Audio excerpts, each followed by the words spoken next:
Hi everyone, good morning. आप लोग कैसे हैं? उम्मीद करते हैं आप लोग बहुत अच्छे होंगे, स्वस्थ होंगे और अपना पढ़ाई भी बहुत अच्छे से कर रहे होंगे। और आज मेरे दिन की शुरुआत हुई थी 5 बजे। 5 बजे मैं जगती हूँ तो पढ़ना नहीं होता है क्योंकि हस्बैंड को ऑफिस जानी होती है, तो मुझे सुबह में जल्दी लंच बॉक्स प्रिपेयर करनी होती है। और सुबह में मैं पढ़ाई नहीं करी तो मुझे ब्लॉग भी शूट करने का मन नहीं किया। मुझे यही ध्यान रहा कि मुझे जल्दी से काम करनी है, क्योंकि आप लोग जानते हैं कि आप वीडियो रिकॉर्ड करते हैं तो थोड़ा सा समय इधर उधर जाता है। इसलिए मैं सुबह में मॉर्निंग में अपना जो भी काम की हूँ उसका मैं रिकॉर्ड नहीं कर पाई हूँ। अभी मेरा सारा काम हो गया है घर का। अभी हम लोग नहा लिए हैं, माँ बेटी, अभी उसके लिए खाना भी बना लिए हैं। हम दोनों अभी खाने जा रहे हैं, तब आप लोग को मैं वीडियो रिकॉर्ड कर रही हूँ अभी से।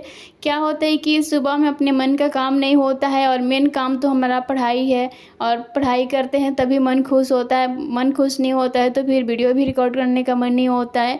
पढ़ाई कितना भी करो संतुष्टि नहीं मिलती है, लगता है कि और समय मिलना चाहिए और पढ़ना चाहिए, क्योंकि एक काम नहीं हुआ है ना, बहुत सारे काम होते हैं घर को। आप लोग तो समझ सकते हैं कि आपके पास बेबी है तो बहुत सारे समय भी लग जाता है। बेबी को खिलाने में आधा पौन घंटा तो चला ही जाता है, क्योंकि सारा बेबी एक जैसे नहीं होते हैं। देखते हैं गाँव में कोई कोई बेबी बहुत जल्दी खा लेते हैं, खुद से खा लेते हैं, बट जो बेबी को ज़्यादा सेवा होता है ना, वो ज़्यादा ही सेवा मांगता है, तो थोड़ा सा समय अव्याव में भी चला जाता है।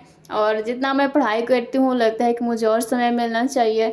तो मुझे सुबह में उठ के पढ़ना बहुत ज़रूरी होता है, क्योंकि 2 से 3 घंटा पढ़ लो तो सही रहता है। मुझे सुबह में पढ़ना नहीं होता है, जिस दिन बहुत अपसेट थोड़ा फील करती हूँ, बट लगता है कि चलो ये 2 घंटा के लिए अपना समय नहीं बर्बाद करना है, जल्दी से काम करना होता है और माइंड को पॉजिटिव रखना होता है। क्योंकि माइंड को पॉजिटिव रखेंगे ना तभी फिर आगे जाके सही होगा, नहीं तो जो समय बीत जाता है ना स्टूडेंट के लिए बहुत वो डिफ़िकल्ट होती है। माइंड को बहुत वो मतलब कचरा बना देता है। माइंड में बार बार वो चीज़ आता है कि हमारा तो ये छूट गया, नहीं हुआ नहीं हुआ, और नहीं की वजह से ना मतलब निगेटिव सोचिएगा ना तो फिर आगे पढ़ाई पर फोकस नहीं हो पाता है। लगता है कि बहुत लॉस में चले गए, तो बहुत डिस्टर्बेंस होती है। इसलिए ना माइंड को पॉजिटिव रखना है कि नहीं, जो हुआ तो हुआ, अभी जो आगे है उससे बेहतर करना है, और मेरा जो समय निकल गया उसको भी इसमें इन्वॉल्व करके अपना उसको कवर करनी है। और एक कमेंट आया था, वो मेरा एक्सपीरियंस मांग रही थी, सिस्टर बोल रही थी कि आप अपना एक्सपीरियंस शेयर कीजिएगा कि घर वाले को प्रेशर में आके शादी कर लेना चाहिए या शादी के बाद पढ़ाई जो आदमी खुद के लिए चाहता है वो कर पाएगा या नहीं कर पाएगा। तो मैं आपको एक बहुत अच्छी बात बताऊंगी कि आप शादी कर लेते हैं ना, तो शादी के बाद आप समझ जाइए नहीं कि मतलब कि आप पूरा दूसरे के बस में हो जाते हैं। ओ आप अपने मन का कभी कुछ नहीं कर सकते हैं, और वो तो बात है। और आप शादी कर लेते हैं ना तो पूरे घर का जिम्मेवारी आपको खुद लेना पड़ता है, और आपका जिम्मेवारी रहेगा कि घर संभालो, घर का काम करो, मतलब पूरा आपको ये रहेगा। और आपका काम कोई दूसरा कर नहीं लेगा, और आपका तो ध्यान रहेगा ही कि मुझे घर संभालना है।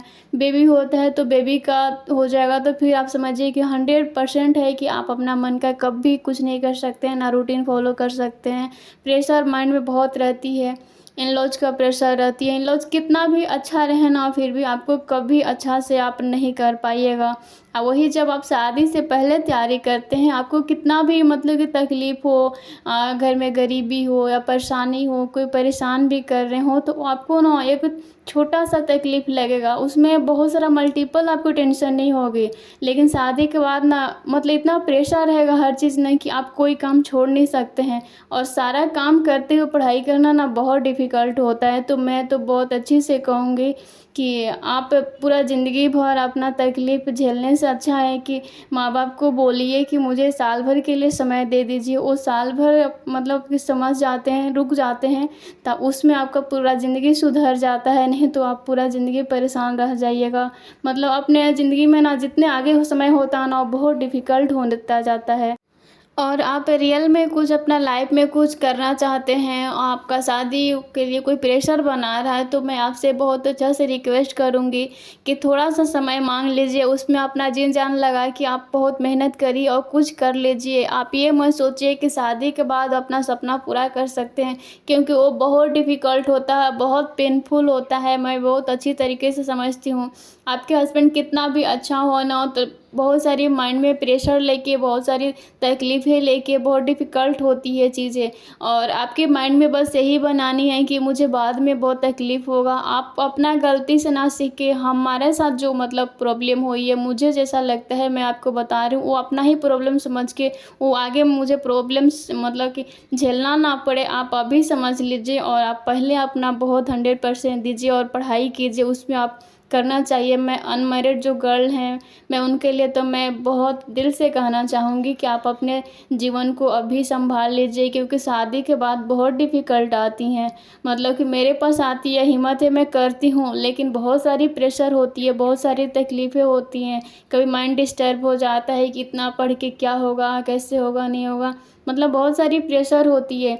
इतना तनाव लेके सब लोग नहीं कर सकता, बहुत बहुत तकलीफ़ होता है। और कोई भी ना आपका ज़िंदगी कोई जीने नहीं आता है। माँ-बाप को तो थोड़ा-सा परेशानी होती है कि मैं शादी कर दूँगी, बस उन लोग को तो शादी करने का टेंशन होती है। लेकिन कभी आपके ज़िंदगी में कभी नहीं वो आएँगे कि आपके पास क्या तकलीफ़ है, नहीं तकलीफ़ है, कभी माँ-बाप है, कोई नहीं आता है देखने के लिए। पूरे ज़िंदगी आप ही को झेलना है, इसलिए आप अपने लिए आप उन लोग को सँभाल लीजिए और आप बोलिए कि मेरे को इतना समय दे दीजिए, इसमें हम कुछ कर लेंगे तो हम शादी कर लेंगे, क्योंकि आपका ज़िंदगी कोई दूसरा नहीं जिएगा, आप ही को जीना है। इसलिए आप साल भर सँभाल लेते हैं तो पूरे ज़िंदगी भर खुश रहिएगा। आई होप आप समझ पाए होंगे।